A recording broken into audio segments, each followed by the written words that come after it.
You ever wonder what love looked like back when people didn't talk about their feelings, because survival came first? When the land decided whether you ate or starved. When silence was more common than comfort. When a man could lose everything and still wake up before dawn, because the cattle didn't care about grief. Back then, love didn't announce itself gently. When it came like a storm across an open field, sudden, undeniable, and impossible to ignore. And it was in a place like that, where the earth cracked in summer and hope learned how to wait, that a woman stood in front of a widowed man and said words no one in that region ever forgot. "I am barren. Let me be the mother of your children." The man didn't laugh. He didn't shout. He didn't send her away. He just stared at her, long enough for the air to feel heavy, and then did something that would change an entire community. You'll understand why when you reach the end of this story. But before we go any further, tell me in the comments. What city or state are you watching from? Stories like this travel farther when we know where they land. A land that taught people to endure. Eastern Montana, late 1890s. The kind of place where the horizon felt endless and unforgiving at the same time. Summers burned the ground until the soil split open like it was gasping for mercy. Winters came early and stayed too long, stealing breath and patience in equal measure. Life here wasn't poetic, it was practical. You worked, or you disappeared. At the edge of Dry Creek stood Whitaker Ridge Ranch, one of the largest spreads for miles. Good land. Strong cattle. Fences that held. From the outside, everything looked exactly the way it should. From the inside, the main house felt hollow. The owner was Colonel Elias Whitaker, retired cavalry, early 40s, tall, broad-shouldered, built from years of discipline and labor. His hands were scarred. His posture never slouched. His eyes, however, looked older than the rest of him. 2 years earlier, his wife had died giving birth to a child who never took a breath. After that, Elias Whitaker never smiled again. Not because he was cruel. Not because he was bitter. He simply closed a door inside himself and never reopened it. People said he buried more than his wife that winter. They said he buried his future. Elias worked from sunrise to dark, rode the fence lines like a man outrunning memory, and spoke only when necessary. He treated his ranch hands fairly, paid on time, never raised his voice. But he lived alone in a house built for family. In the evenings, when the sky burned red and gold, he stood on the porch staring toward the hills, not waiting for anything, not expecting change. Just enduring. The woman who arrived with dust on her shoes. No one paid much attention when the stagecoach rolled into the town of Dry Creek Crossing one late afternoon. It wasn't a place people arrived at by accident. If you came here, you came because you had nowhere else to be. When the coach stopped, a woman stepped down carrying a worn leather suitcase and a hardbound notebook pressed tight against her chest. Her name was Clara Hale. She wasn't loud. She wasn't timid. She carried herself like someone who had already survived disappointment and refused to be shaped by it. Inside Maggie O'Connell's general store, heads turned quietly. "Who's that?" one man muttered. "Schoolteacher, I hear," Maggie said, counting change. "Came from Kansas." "Why here?" Maggie shrugged. "Some folks don't come looking for comfort. They come looking for ground." Clara ordered water and a small loaf of bread. Ate slowly. Listened. She heard about droughts. She heard about hard winters. She heard one name more than once. Colonel Whitaker. Young widower. No heirs. No joy. Plenty of land. Plenty of silence. When Clara stepped back outside, the wind kicked up dust. One of the coach wheels sank into a muddy rut near the hitching post. The driver cursed, pushing uselessly. Without asking, Clara lifted her skirt just enough to move freely and put her shoulder to the wheel. "Ma'am, you don't need to." "Yes, I do," she said calmly. Nothing moves unless someone pushes. That's when a horse stopped beside them. Elias Whitaker dismounted in one smooth motion, boots hitting the ground like they meant it. "Step back," he said quietly. He braced himself, pushed once, hard, and the wheel broke free with a sharp crack. Clara straightened, brushing dirt from her hands. "Thank you," she said. "I'm Clara Whitaker," he replied. A pause. "I'm here to teach," she added. "Reading. Arithmetic. Whatever folks are willing to learn." He studied her face, not appraising, not suspicious. Curious. "This land doesn't give much," he said. "But it respects people who stay." "I intend to," she answered. Something passed between them, not romance, not comfort. Recognition. The first door that opened. Clara didn't waste time. The next morning, she spoke with Reverend Thomas Bell, who had learned long ago that faith survived best when paired with practicality. "There's an old storage shed on Whitaker land," he said. "If anyone could spare space for a school, it'd be him." "And if he says no?" Clara asked. Reverend Bell smiled faintly. "Then you ask anyway." She rode out that afternoon on a borrowed horse, dust coating her boots, sun pressing down like a test. Whitaker Ridge stood open, gates unlatched, as if nothing needed guarding except memory. The foreman, Samuel Reed, eyed her cautiously but led her to the house. Elias stood on the porch, sleeves rolled up, face set in that quiet seriousness people learned not to argue with. "You've come about the school," he said. "Yes. You're persistent." "I'm committed." "A beat." "There's a shed near the orchard," he said finally. "Roof leaks. Walls are solid. I can work with that. I'll send men to fix the roof. And supplies." Clara blinked, surprised. "You don't even know me." "I know what it costs to not be given a chance," he replied. That was the moment something shifted, just enough. Before she left, he added, "Stay for supper." It wasn't an invitation. It was a decision. The house that was too quiet. The meal was simple. Bread. Stew. Coffee. Elias asked few questions. Clara spoke honestly when she did. She didn't tell him why she left Kansas. She didn't explain the weight behind her calm. Some truths needed time. When she mounted her horse to leave, Elias walked her to the gate. "You're welcome here," he said. "As long as you're building, not borrowing." "I don't borrow," she replied. "I plant." He watched her ride away, aware of something unfamiliar stirring beneath habit. Not hope. Not yet. But motion.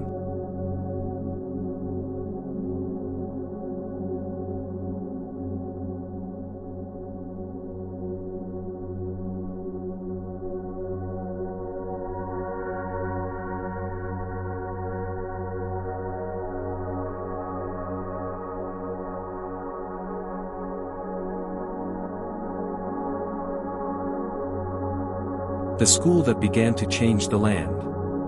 The shed near the orchard smelled like old wood and forgotten time. Sunlight slipped through cracks in the roof, drawing thin lines across the dirt floor.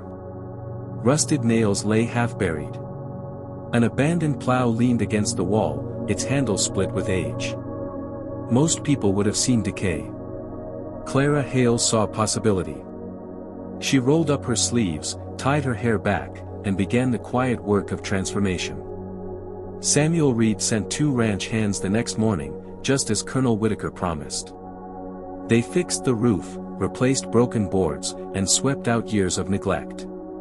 Clara scrubbed surfaces with water she hauled herself, her movements efficient, uncomplaining. When the men left, she stayed. She set up rough benches made from planks and barrels. A wide board, painted black with soot and oil, became a chalkboard. A crate served as her desk. By sunset, the shed no longer looked abandoned. It looked ready. That night, Clara sat in her rented room above the general store and opened her notebook. The pages were already filled with careful handwriting, lesson plans, reading exercises, numbers arranged in patient order. At the bottom of a fresh page, she wrote, "If they come, I will teach. If they don't, I will wait."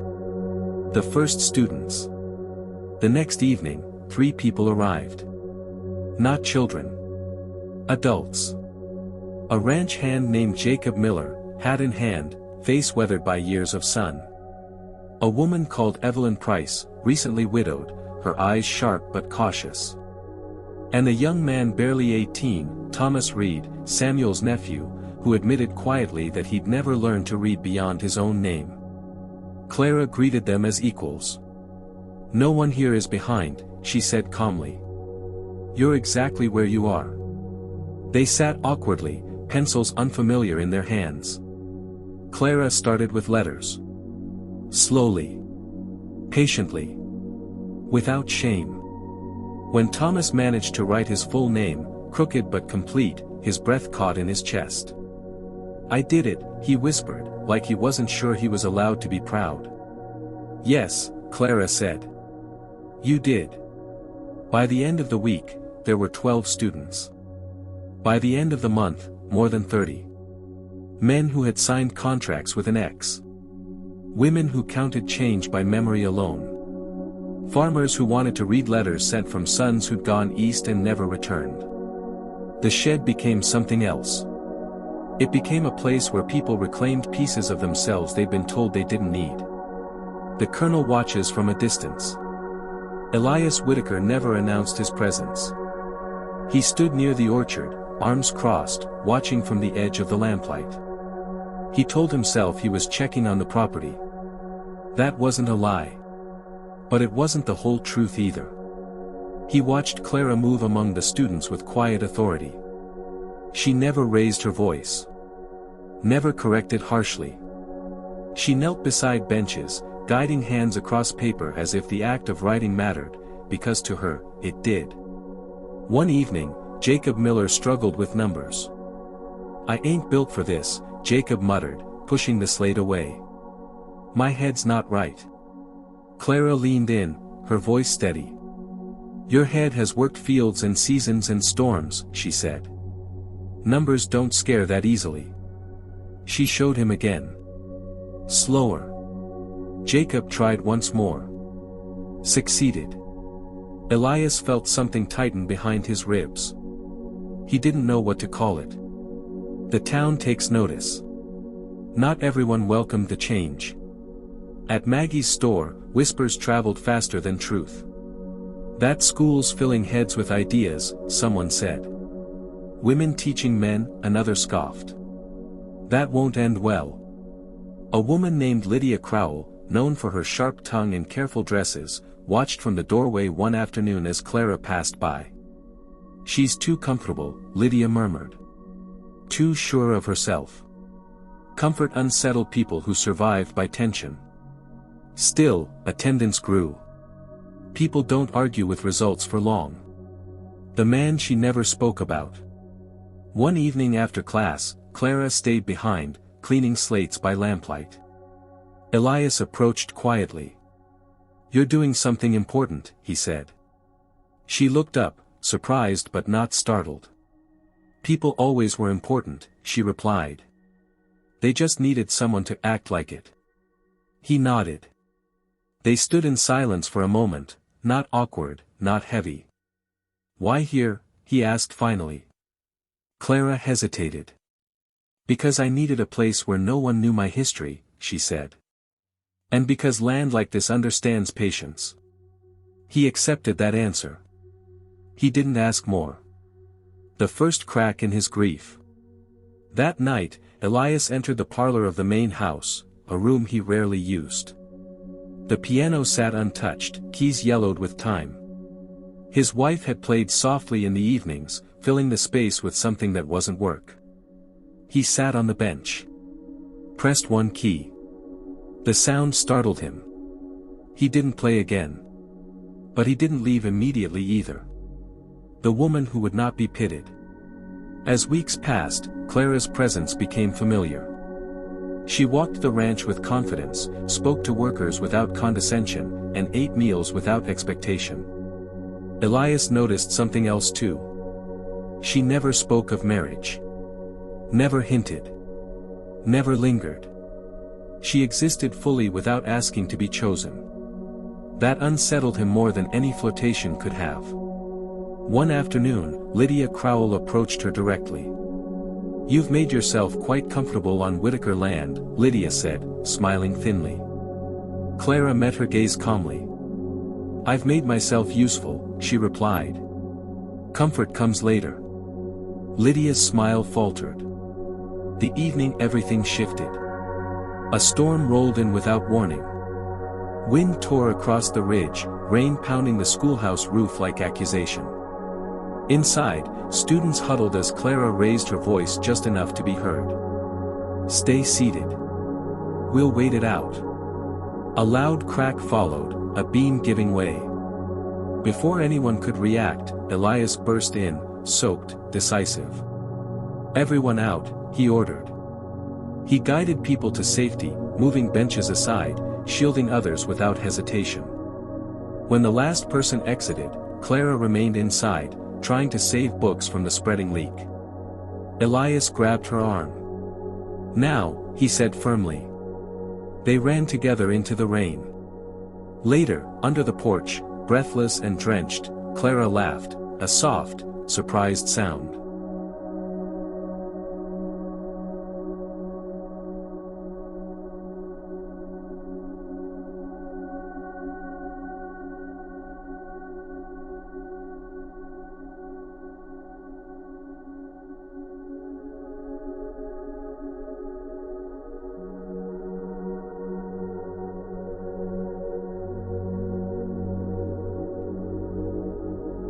"You didn't have to come," she said. "Yes," Elias replied. "I did." That was the moment he realized it. The house wasn't the only thing that had been too quiet. The secret she carried and the line she crossed. After the storm, nothing returned to exactly the way it had been. The schoolhouse was repaired within days. New beams. Stronger roof. Elias paid for everything without comment, but the men noticed something different about him. He stayed longer. Asked questions. Listened.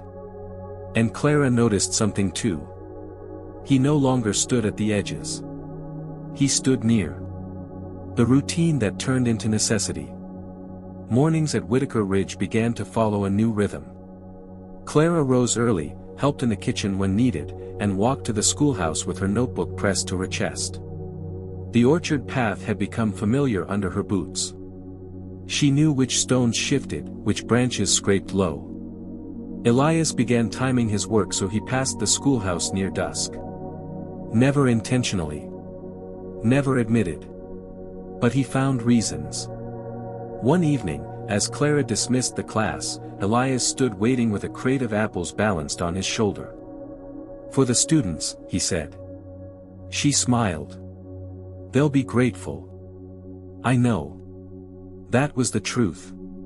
But not the whole one. The question he didn't plan to ask.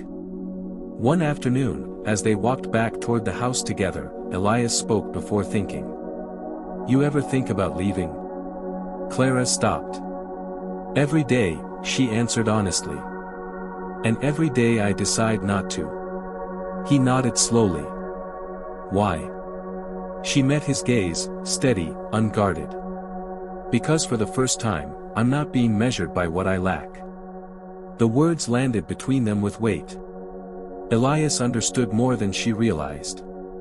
The town begins to whisper louder. Dry Creek Crossing noticed everything. Women at the well spoke carefully now. The colonel's different. Since the school. Since her. Men watched too, quieter, more respectful. Not everyone approved. Lydia Crowell watched from her porch as Clara passed one afternoon, notebooks tucked under her arm. "Careful," Lydia muttered. "Careful." The night she almost spoke. One evening, after class, Clara stayed behind, organizing supplies. Elias waited near the doorway. "You don't rest," he observed. "I will," she said. "When I've earned it." He hesitated, then asked, "Who hurt you?" The question surprised them both. Clara froze. Slowly, she closed her notebook. "Some stories," she said carefully, "aren't meant to be told all at once." He nodded, respecting the boundary. But something in his eyes said he was listening, whenever she was ready. The child that awakened her past. A young boy named Nathan Cole began attending lessons. He was thin. Quiet. Barely spoke. One evening, Clara noticed bruises on his arm. She knelt beside him.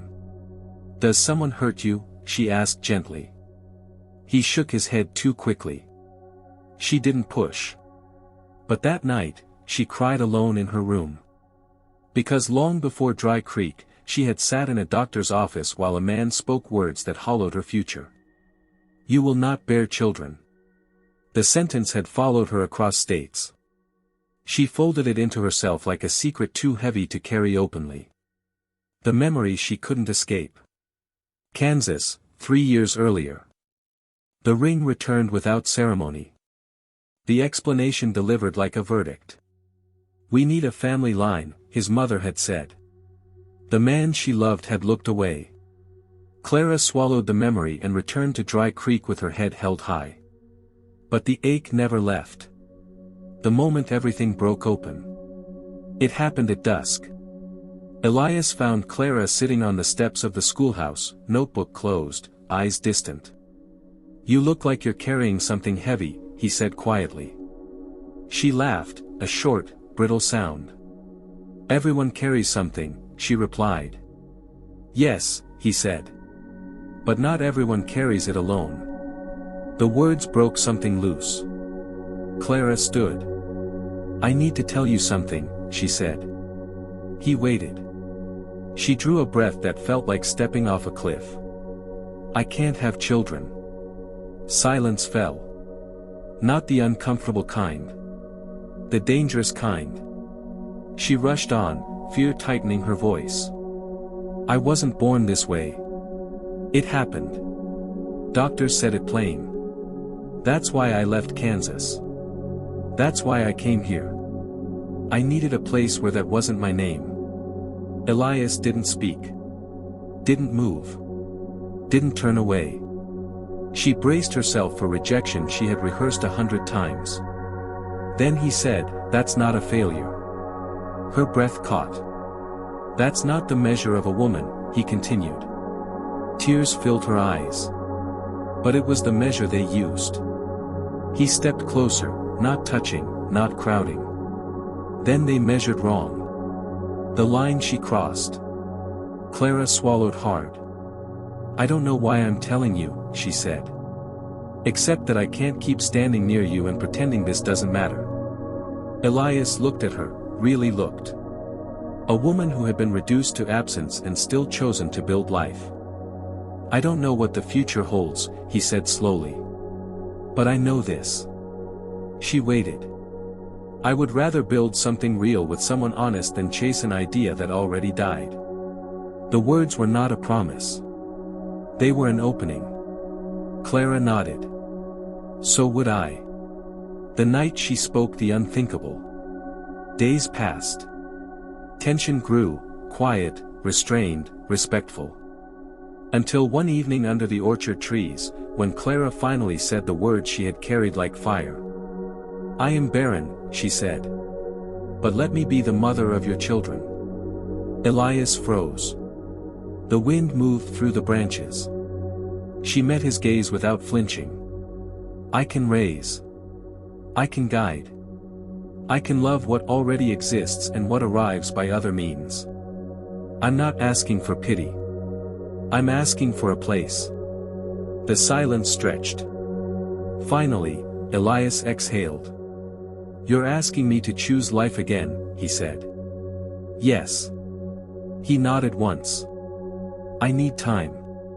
She stepped back, giving it freely. "I know. The night he chose and the morning that followed. Elias Whitaker did not sleep that night. He sat on the porch long after the lantern burned low, listening to the land the way a soldier listens for movement in the dark. The ranch breathed around him, wood settling, wind slipping through fence wire, the distant sound of cattle shifting their weight. All familiar sounds. None of them answered the question that now lived in his chest. Could he open the door again? Not just to Clara, but to life itself. He thought of his wife's laugh, the way she used to hum while folding laundry, the quiet certainty that once filled this house. He thought of the doctor's voice, flat and final, announcing that both mother and child were gone. He had survived by closing himself off. But survival, he realized, wasn't the same as living. Near dawn, when the sky lightened to a pale gray, Elias stood, washed his face, and made his decision.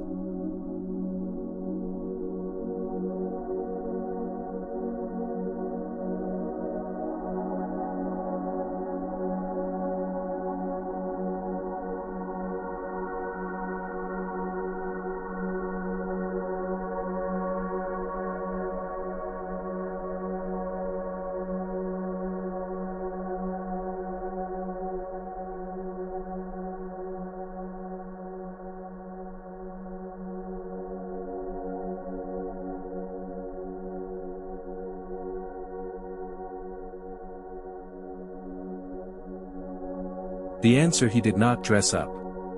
Clara was already awake when he arrived at the schoolhouse. She always was. She stood near the doorway, reorganizing slates, her movements calm but precise. When she turned and saw him, she paused. He didn't delay. "I've thought about what you asked," he said. Her hands stilled. "And?" she asked quietly. "I won't pretend I know what the future looks like," Elias continued. "I won't promise ease. I won't promise that grief won't return some nights." She nodded. She hadn't expected perfection. "But I do know this," he said. "I don't want to keep living half a life." He met her eyes. "If you're willing to stay, not as a favor, not as a solution, but as a choice, then yes." Her breath caught. "Yes," he repeated. "You may stay. You may build. You may be the mother of this house." Tears welled, but Clara didn't cry. She smiled, steady, grounded. "Then I'm here," she said. "Fully. The town finds out." News moved faster than wind on the ridge. By midday, Dry Creek Crossing knew. The schoolteacher was staying at Whitaker Ridge. Not as a guest. Not temporarily. As family. Reactions varied. Some nodded in approval. Some frowned. Some whispered. At Maggie's store, Lydia Crowell listened without speaking, jaw tight. "She's clever," Lydia finally said. "Clever women get what they want." Others disagreed. "She earned it," Evelyn Price said sharply. "She brought learning where there was none." Arguments flared and cooled. But one truth settled in. Elias Whitaker had chosen. The house that opened its doors. Clara moved into the main house without ceremony. She did not touch her predecessor's room. She did not rearrange memories. She respected what had been before. Instead, she cleaned what grief had abandoned. She opened windows. Washed floors. Aired rooms that hadn't known breath in years. Elias watched, saying little. One afternoon, he paused in the doorway, watching her hang fresh curtains. "You didn't have to do all this," he said. "I know," she replied. "I want to." That difference mattered. The boys who watched everything. Caleb and Wesley noticed the change first. They'd lived long enough without certainty to recognize it when it arrived. They no longer ate alone in the kitchen. They no longer waited for instructions to speak. Clara included them without announcement. "Help me carry this. Sit here. What do you think?" Small invitations. Life-changing ones. One evening, Wesley asked Elias quietly, "Is she staying for good?" Elias answered without hesitation. "Yes." Wesley nodded, relief plain. The first test. Change always invites resistance. One evening, Lydia Crowell arrived unannounced. She stood straight-backed in the parlor, eyes sharp. "I thought you should know," Lydia said to Elias, ignoring Clara entirely, "that people are talking." "I'm sure they are," Elias replied calmly. "You're inviting trouble," Lydia pressed. "A woman with no bloodline." "That's enough," Elias said sharply. Silence fell. Clara spoke then, calm, unyielding. "I didn't come here to take anything that wasn't offered," she said. "And I won't be chased away by fear." Lydia stared at her, measuring. Then she left. The door closed firmly behind her. Elias exhaled. "I should have stopped that sooner," he said. "You did," Clara replied. "By choosing." The night he spoke to the past. Later that night, Elias stood alone in his wife's room. He hadn't entered it in months. He didn't sit. Didn't touch. He simply spoke. "I didn't forget you," he said softly. "I'm just letting life come back." The words felt right. Necessary. The morning the land responded. The next morning, rain fell. Not a storm. A steady, patient rain that soaked deep. Clara stood on the porch, face lifted, eyes closed. Elias watched her from the doorway. "You believe in signs?" he asked. "I believe in timing," she replied. The promise she never spoke aloud. That afternoon, Clara wrote in her notebook. "I am not here because I was chosen. I am here because I chose to stay. And staying is its own kind of courage." She closed the book gently. The drought, the secret, and the gift that saved them all. The rain that had fallen after Elias's decision did not return. Days passed. Then weeks. The land began to change its tone. Grass lost its color first, green turning to dusted yellow. Then the creek narrowed until stones showed where water once moved freely. The cattle grew restless, sensing scarcity long before people spoke it aloud. Drought was not new to eastern Montana. But this one arrived with a particular cruelty, slow, deliberate, unforgiving. Elias walked the property each morning with a tally stick in his hand, counting feed, counting animals, counting days. The numbers did not lie. If the dry spell lasted another month, Whitaker Ridge would lose half its herd. If it lasted longer, the school would close. Families would leave. Everything they had begun to build would scatter like dust. Clara saw the strain in his shoulders before he ever spoke of it. The silence before the confession. One evening, Elias sat at the kitchen table, map spread before him, pencil worn down to its nub. He hadn't eaten. Clara placed a plate beside him anyway. "You don't have to fix everything alone," she said gently. He rubbed his forehead. "I've faced drought before," he replied. "But never with this many people depending on me." She studied him, really studied him. "Sometimes," she said slowly, "the answer isn't on the land you're standing on." He looked up. "What do you mean?" She didn't answer right away. Not because she didn't know what to say, but because once spoken, the words would change everything. The secret she had kept on purpose. That night, Clara retrieved a small wooden box from the bottom of her trunk. Inside were folded papers, yellowed at the edges, bound with a faded ribbon. Documents. She had carried them across state lines. Across years. Across fear. She had not shown them to Elias, not because she didn't trust him, but because timing mattered. Promises, she believed, should ripen before they are offered. Now, the time had come. The conversation under the orchard trees. The next morning, Clara asked Elias to walk with her to the orchard. The sun was already harsh, the air too still. They stopped beneath the old apple tree, the same one where she had first spoken the words that changed his life. "I need to show you something," she said. Elias nodded, attentive. She opened the wooden box and unfolded the papers carefully, as if they were fragile living things. "These are deeds," she said. "Water rights."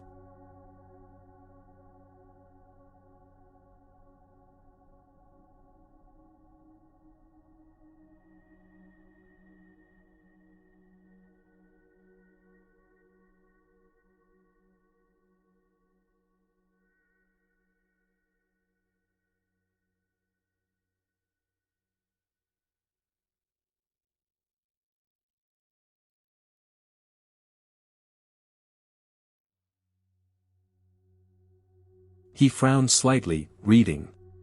"This is land south of here," he said slowly. "Near Cottonwood Hollow." "Yes," Clara replied. "My godmother owned it. There's a natural spring there, deep, steady. It never dries." Elias looked up, stunned. "You've had this the whole time?" "Yes. Why didn't you say anything?" She met his gaze without hesitation. "Because power shared too early becomes leverage," she said. "And I never wanted to be here because I was useful. I wanted to be here because I was chosen." Silence followed. Then Elias laughed once, short, disbelieving. "You could have saved yourself a lot of worry," he said. "I know," she replied. "But I wasn't saving myself.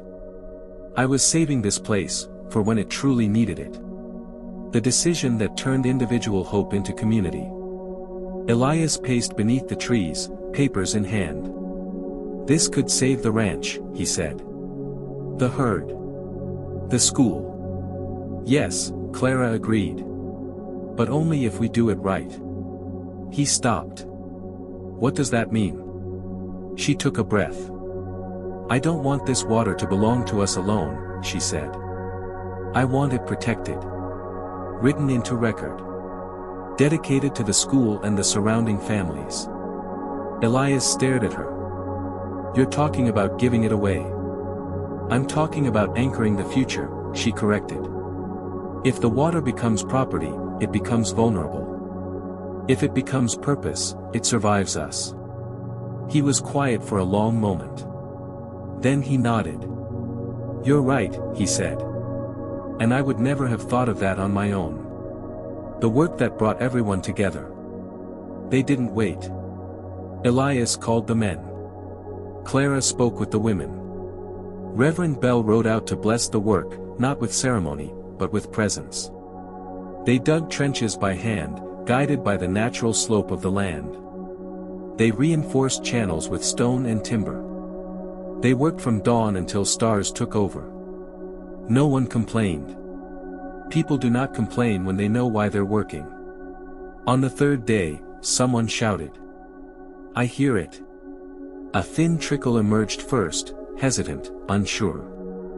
Then it surged. Clear, cold water burst from the ground, flowing into the channel they had carved with sweat and belief.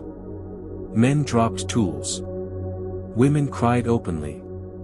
Children ran barefoot, laughing. Elias removed his hat and bowed his head. Clara closed her eyes, breath shaking. The land had answered. The moment Elias understood her fully.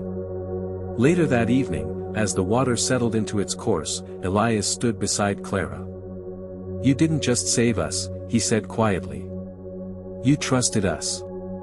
She smiled softly. "I trusted what we're becoming," she replied. He took her hand, not urgently, not possessively. Just firmly. The town sees her differently. Word spread fast. Not that Clara had brought water. But that she had given it away. Lydia Crowell came to see the channel herself. She stood watching the flow, arms crossed. "I misjudged you," Lydia said finally. "Yes," Clara replied gently. "You did." Lydia nodded. "I thought strength meant holding," she said. "I see now it can also mean releasing." Clara inclined her head in acceptance, not triumph. The night of quiet truth. That night, Elias and Clara sat on the porch, listening to the new sound of water moving where silence had ruled. "I never thought I'd see this place live again," Elias said. "You didn't lose it," Clara replied. "You just needed someone to believe it was still possible." He looked at her, eyes steady. "You know," he said, "people will tell this story wrong." She smiled. "They always do." The miracle no one expected and the fear that followed. For a time, Whitaker Ridge breathed easier. The water ran steady through the channel, filling the cistern, feeding the orchard, saving the herd. The school stayed open. Families stopped packing wagons in the dead of night. Children laughed again near the banks, splashing where dust had ruled for months. People said the drought broke because God had mercy. Others said it broke because a woman planned ahead. The truth, as always, lived somewhere in between. Clara moved through the days with quiet satisfaction, but not pride. She understood something the land had taught her long ago: relief is temporary. Stewardship is constant. Elias watched her with a kind of gratitude that felt almost dangerous. Gratitude, he had learned, could turn into fear if you believed you might lose what you were given. And then, life complicated everything. The first sign. It started small. A morning where Clara felt unusually tired. A faint dizziness when she stood too quickly. A loss of appetite she blamed on heat. She ignored it. Women who survive learn how to ignore discomfort. But one afternoon, while teaching, her vision blurred. She gripped the edge of the desk, breath shallow. "Miss Hale?" Thomas Reed asked, alarmed. "I'm fine," she said quickly. "Just need a moment." She sat until the room steadied. Still, the unease lingered. The woman who noticed. Evelyn Price noticed first. "You're pale," Evelyn said one evening as Clara gathered her books. "It's been warm," Clara replied. Evelyn narrowed her eyes, unconvinced. "You're not the type to wilt from heat," she said. "When was the last time your courses came?" The question landed like a dropped plate. Clara froze. She counted in her head. Once. Twice. Too long. "No," she whispered before she could stop herself. Evelyn's face softened. "You might want to sit down," she said gently. The truth Clara was afraid to name. That night, Clara lay awake, staring at the ceiling of the room she now called home. She had lived years with certainty carved into her bones. You will not bear children. Doctors had said it plainly. Men had believed it easily. Society had carved it into her identity until she stopped questioning it. Hope had been a dangerous thing. She pressed a hand to her stomach, not expecting anything, not daring to.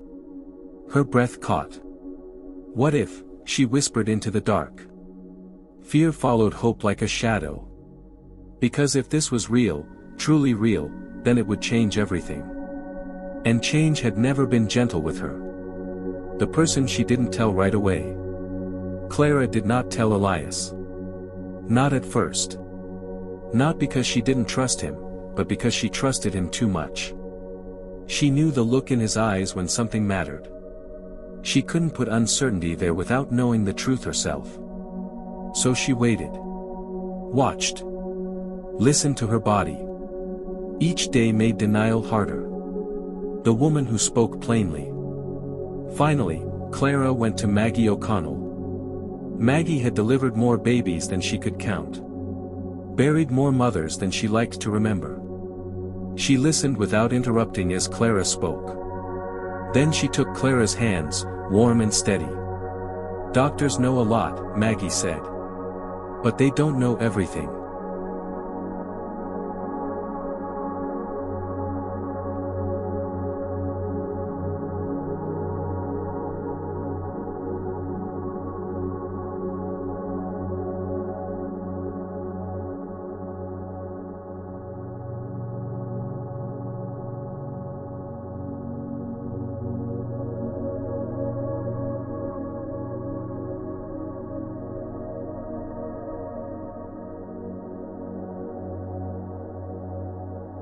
She examined her carefully, methodically. When she finished, Maggie leaned back and smiled, not the loud kind. The reverent kind. Well, she said softly. Seems like life had other plans. Clara's knees weakened. No, she whispered. That's not possible. Maggie squeezed her hands. Possible doesn't always ask permission. The joy that turned into fear. Clara walked home in a daze. Joy rose first, fierce, breathtaking, overwhelming. Then fear came crashing behind it. What if it ended? What if telling Elias shattered something fragile between them? What if this miracle demanded a price she had already paid once? By the time she reached the house, the sun was setting, the sky painted with that deep red that always looked like warning and promise at once. Elias was on the porch. He took one look at her face and stood. What's wrong? He asked. She opened her mouth. Closed it. I need time, she said, voice shaking. Just a little. He nodded immediately. Take all of it, he replied. That trust nearly broke her. The whispers return. News never stays quiet in small towns. Someone noticed Clara wasn't lifting heavy things. Someone else noticed Maggie visiting more often. Someone whispered. By the end of the week, Lydia Crowell cornered Evelyn Price. She looks different, Lydia said sharply. Careful different. Evelyn met her gaze. Careful how you speak, she warned. Life's already proven you wrong once. Lydia didn't respond. But doubt had been planted. The night Clara couldn't wait any longer. It rained again, lightly. The kind of rain that barely darkened the dust but cooled the air. Elias sat at the table, repairing a broken harness, when Clara entered the room. She didn't sit. She stood across from him, hands trembling. I need to tell you something, she said. He set the leather aside immediately. I'm listening. She swallowed hard. I never thought I'd say these words, she began. And I'm afraid to say them because once they're spoken, they're real. Elias stood, slow and careful, as if approaching a skittish animal. Clara, he said gently. Whatever it is, you don't face it alone. Tears spilled then. I might be with child, she whispered. The world seemed to stop. Elias didn't speak. Didn't move. His breath caught once, sharply, like a man struck. She rushed on, panic rising. I don't know for certain. I was told it could never happen. I didn't want to give you hope if. He crossed the space between them in 3 strides and took her hands. Look at me, he said. She did. His eyes were wet. Not disbelief. Awe. Hope doesn't break people, he said hoarsely. Lies do. And you've never lied to me. She shook, breath uneven. If this ends, she whispered, I don't know if I could survive losing it. Elias pulled her into his chest, holding her without crushing, without claiming. Then we'll face that together too, he said. But tonight we honor the possibility. She cried into his shoulder, years of certainty finally dissolving. The test that followed. The next days were cautious. Clara rested more. Elias watched her like the world depended on it, because to him, it did. When confirmation finally came, quiet and sure, Elias sat down hard on the porch steps. A miracle, he murmured. Clara sat beside him. A mercy, she corrected. Joy spread through the ranch, careful, reverent, as if no one wanted to scare it away. But not everyone celebrated. Lydia Crowell watched from her porch, lips pressed thin. Miracles make people reckless, she muttered. The fear that love always invites. Late one night, Elias confessed what he hadn't dared say. I'm terrified, he admitted, staring into the dark. So am I, Clara replied honestly. What if history repeats itself? She took his hand. Then we grieve if we must, she said.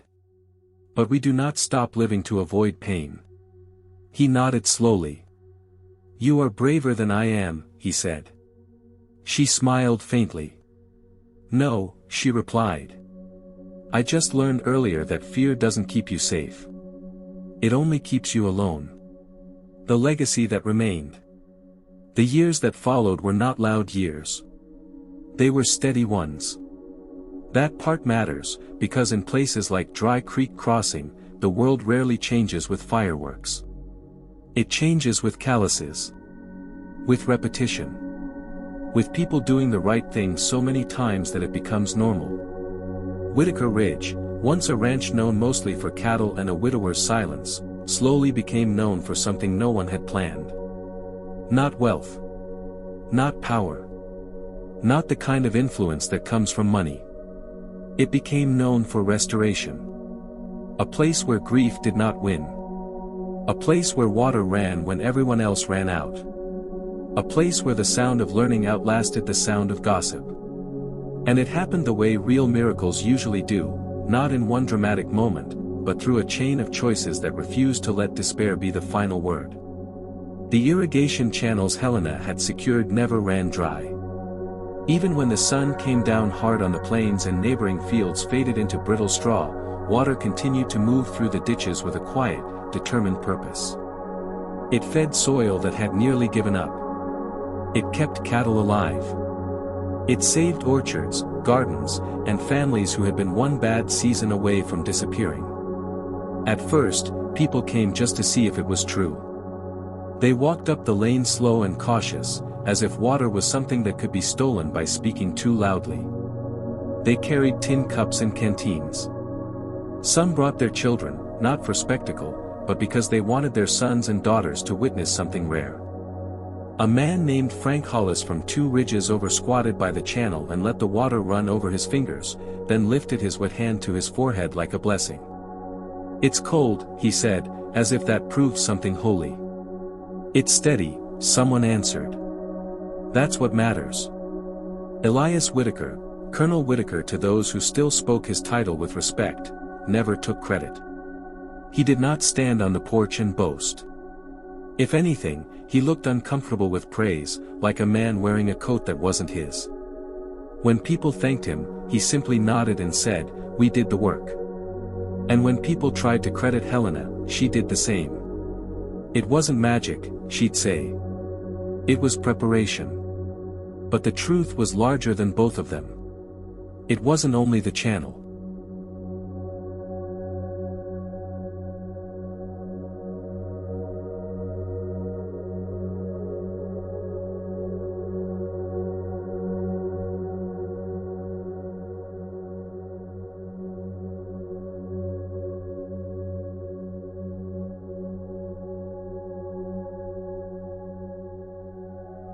It was what the channel represented, a future that didn't belong to one family alone. The schoolhouse that stopped being a shed. The old shed near the orchard stopped being called the shed somewhere along the way. People started calling it the schoolhouse. Not because it looked like one at first, it didn't. It still had rough boards and simple benches and a stove that smoked if you didn't treat it kindly. But it had something far more important than polished floors. It had purpose. Children came first in the mornings, their faces clean or not depending on how much time their mothers had. Some arrived with bare feet, some in boots too big, some with socks darned a dozen times. They sat at benches carved by ranch hands, pencil stubs clenched like precious tools. After them came the adults.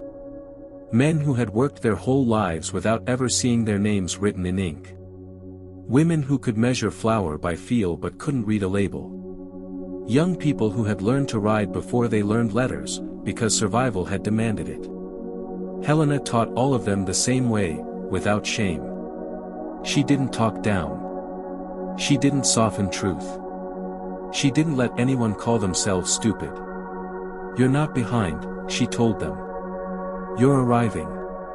And in a land where people were used to being judged by what they owned or what they produced, being told you could arrive at dignity, even late, was revolutionary.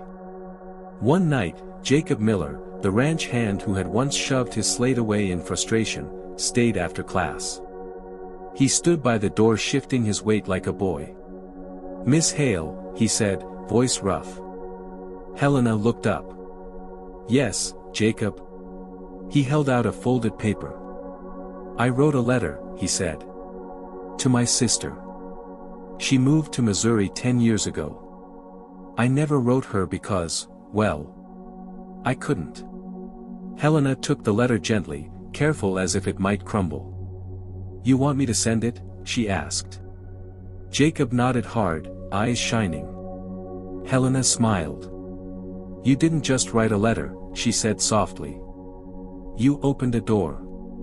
Jacob swallowed, and for a second he looked like he might cry. Then he laughed instead, embarrassed, and left quickly like the emotion might chase him. Elias watched from the doorway that night, arms crossed. Not guarding. Witnessing.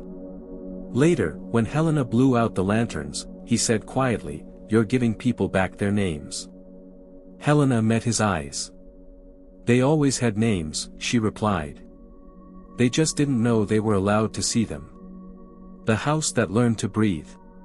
The main house changed too, but it changed the way old houses do, slow, respectful, like it didn't want to startle the ghosts. Helena never treated the home like it was hers to claim. She treated it like it was hers to steward. She cleaned, yes. She opened windows. She replaced broken hinges and patched curtains and put order where grief had left clutter. But she never touched the room that had belonged to Elias's first wife. Not once. Elias noticed. One afternoon, he asked about it. "You've cleaned every room but that one," he said. Helena's hands paused over a folded towel. "That room isn't mine to rearrange," she answered. Elias stared at her for a long moment. "You don't feel threatened by her," he said softly, half statement, half question. Helena looked up. "No," she said. "Because love doesn't compete with memory. Love honors memory. If it tries to erase it, it becomes something smaller than love." Elias didn't respond for a moment. He simply sat down, elbows on his knees, staring at his own hands. "I thought if I let someone in," he admitted, "it meant I was betraying her." Helena's voice was gentle but firm. "Keeping your heart locked isn't loyalty," she said. "It's punishment. And she wouldn't have wanted that for you." That night, Elias stood in his wife's doorway for the first time in months. He didn't enter. He didn't touch anything. He just whispered into the room like it could hear him. "I'm still keeping you," he said. "I'm just not dying with you." And something inside him loosened. Not the love. The fear. The boys who became sons. Caleb and Wesley changed in ways that were almost more visible than the house. Before Helena arrived, they had been useful but invisible, two young men who worked hard and spoke little, grateful for a roof, careful not to ask for more than survival. Helena changed that without making a speech. She spoke their names often. She asked their opinions. She gave them responsibility and expected them to rise. And they did. Wesley started reading after supper, lips moving as he sounded out words. Caleb practiced writing his name again and again until the letters stopped trembling. One evening, Elias found them at the table with slates and pencil stubs. He paused. "You boys studying?" he asked. Caleb lifted his head, embarrassed but determined. "Yes, sir," he said. "Miss Hale says if we can read, nobody can cheat us easy." Elias nodded. "She's right." He hesitated, then said something he hadn't said to anyone in years. "I'm proud of you." Caleb went still like he'd been struck. Wesley blinked hard, looked down fast, and kept writing like his life depended on it. That night, after the lamp was out, Helena heard Caleb whisper to Wesley from their room. "He said he's proud." Wesley's voice came back raw. "Yeah." A pause. "Don't mess it up," Caleb whispered. "I won't," Wesley said. Not ever. The pregnancy that arrived like a whisper. Helena didn't believe it at first. Even when her body gave signals, fatigue, dizziness, the strange quiet shift in appetite, she told herself it was stress. It was work. It was the season. She had lived too long with certainty carved into her bones: you will not bear children. Doctors had said it plainly. Her former fiancé had believed it easily. His family had treated it like a defect and sent her away with cold politeness that burned hotter than anger.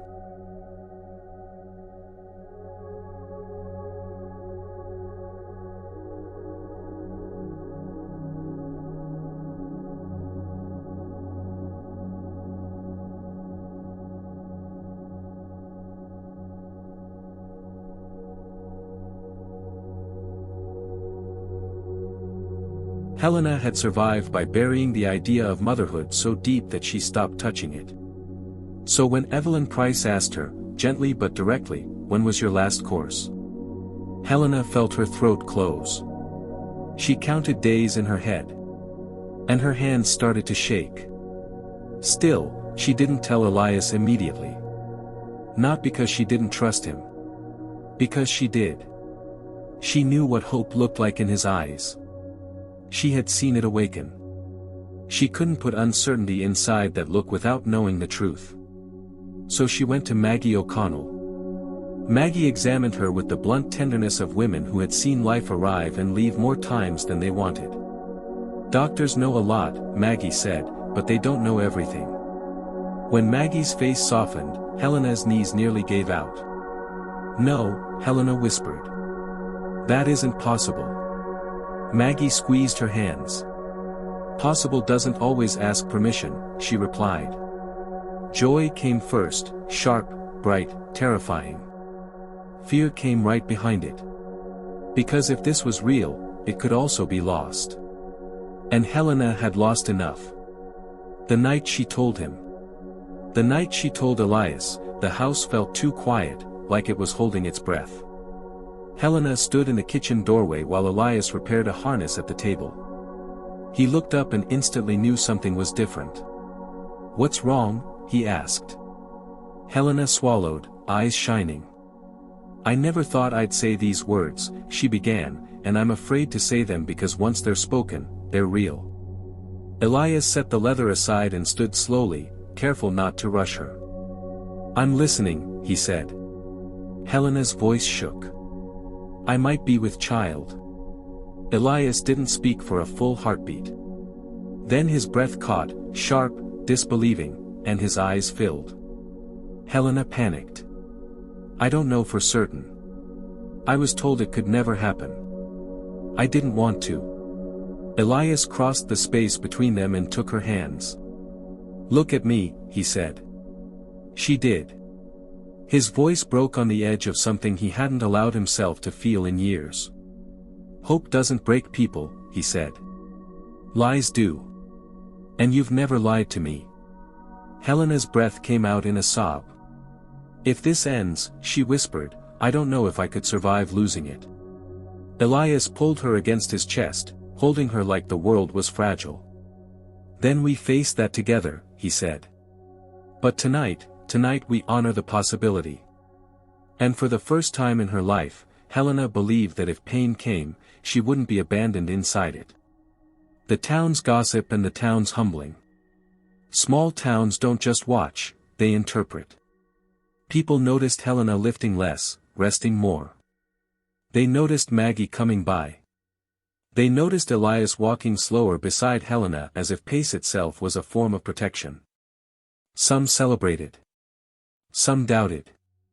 Lydia Crowell, still sharp-edged beneath her newfound caution, said quietly, miracles come with a cost.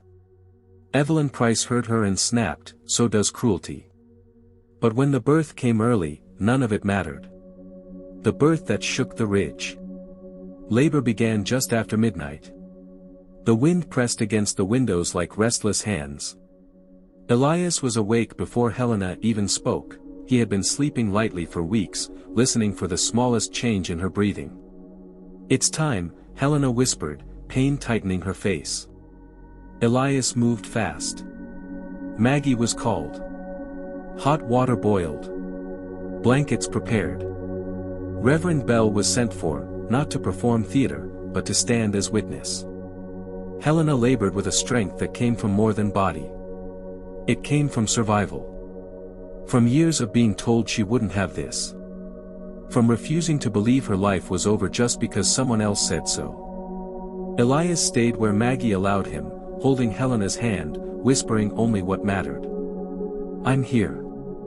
I'm not going anywhere. I've got you." Hours passed like years. At one point, Helena gasped, voice breaking. "I don't know if I can," she said. Maggie leaned close, steady. "You already are." Then, finally, the child arrived. For one terrifying second, the room fell silent. Elias felt the world tilt beneath him. Then a cry cut through the air, strong and alive. Maggie smiled through tears. "A girl," she said. Elias sank to his knees like a man receiving mercy he didn't deserve. Helena laughed and cried at once, reaching for her child with trembling arms. Warm. Breathing. Real.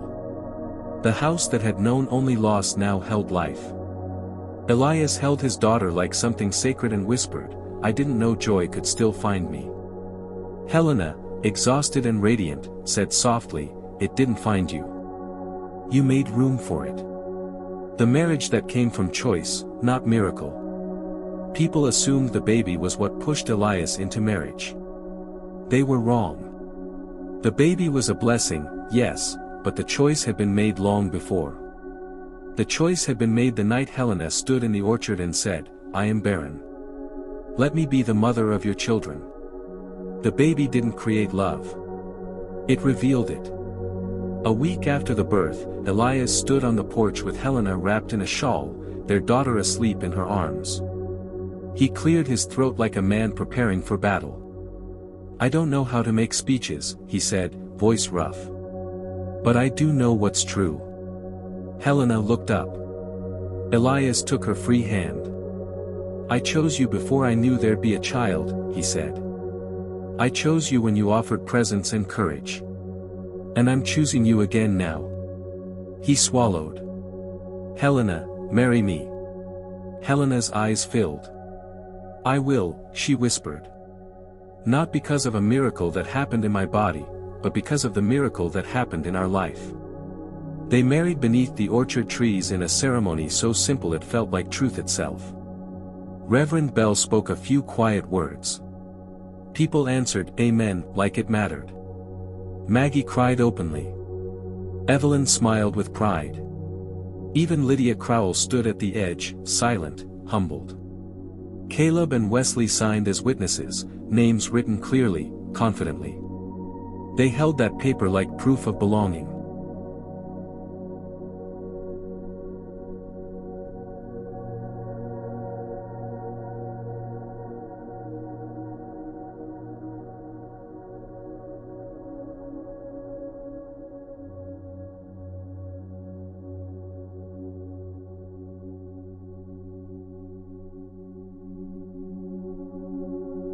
The gift that sealed the legacy.